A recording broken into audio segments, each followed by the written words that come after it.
بسم اللہ الرحمن الرحیم۔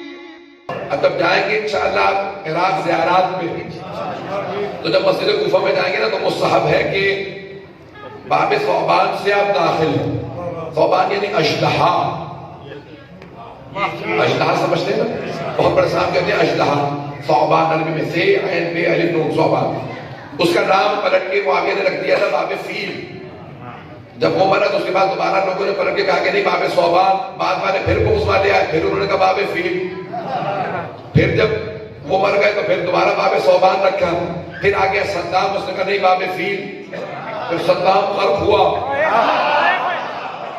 اب دوبارہ ہے باب ثعبان۔ تو باب ثعبان کیوں کہتے ہیں؟ وہاں سے اندر مسجد کوفہ میں جانا مستحب ہے باب ثعبان سے۔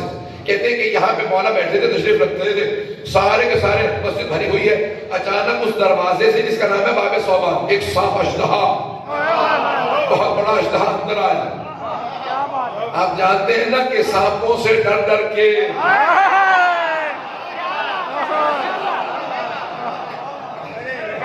تو بڑے بڑے رونے لگتے ہیں۔ تو اتنے میں جیسے سانپ آیا، اژدہا نہ تھا، سارے کے سارے بھاگنے لگے۔ مولا نے کہا بیٹھ جاؤ، اس کا مجھ سے کام۔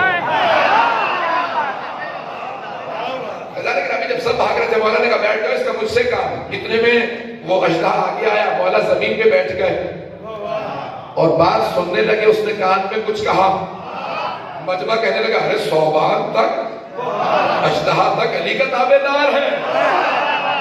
کہ مولا بیٹھے، کان میں پوری بات سنی۔ اس نے نہ جانے کیا کہا، مجمع پریشان دیکھ رہا ہے۔ مولا نے کہا جعلتک انت، جا میں نے تجھے بنایا۔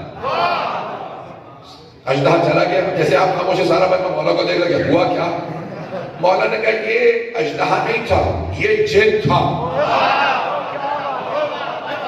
جنوں کے قبیلے کے اندر ان کے سردار کا انتقال ہو گیا تھا۔ یہ آ کے مجھ سے پوچھ رہا تھا یا علی ہمارے باپ کا انتقال ہو گیا، وہ آپ پہ ایمان رکھتا تھا، وہ آپ کی ولایت کا ماننے والا تھا۔ باپ کا انتقال ہوا، بھائیوں میں لڑائی ہو گئی، اختلاف ہو گیا، میں بھی آپ کا ماننے والا ہوں، انہی میں سے ایک بھائی میں ہوں۔ جب بھائیوں میں لڑائی ہوئی تو میں نے کہا رک جاؤ، میں علی سے فیصلہ کروا لیتا ہوں۔ تو مولا سارے بھائی متفق ہو گئے، علی جو فیصلہ کریں گے ہم مان لیں گے۔ تو میں آپ سے پوچھنے آیا ہوں، باپ مر گیا، بھائیوں میں سے سردار کون ہوگا؟ مولا نے کہا جا، میں نے تجھے بنایا۔ بات پہنچ رہی ہے؟ چلیں گے نا میرے ساتھ؟